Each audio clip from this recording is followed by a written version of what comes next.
This would be the next one. Oh, you ever just shot 6 lasers in a row and got a stage banned? A lot of people hated that I did this. A lot of people hated that I did this. But at the same time, you try counterpicking M2K with Falco. Where are you going to go, FD? You're getting Marth.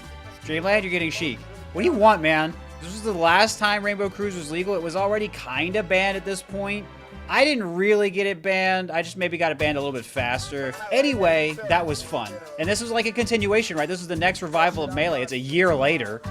This is Grand Finals. And, you know, it had been a spirited set back and forth. Mango had started supporting me, and he was like, I'll put a 20 on PP. Who wants to take my bets? And it was Tri-State, right? This was back when M2K, you know, was still living in New Jersey, where he'd started and everything. So everyone wanted a side bet. A lot of hype.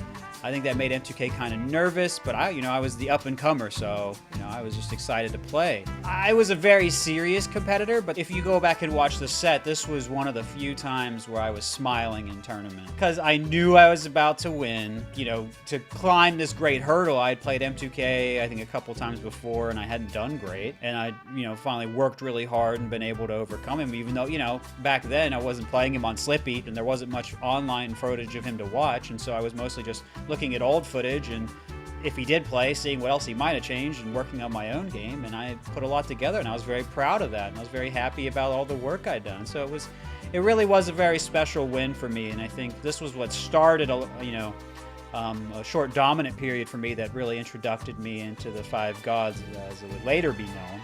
At the time, it was just kind of like, oh, this guy beat M2K, no one does that. And that was cool. That was a great feeling.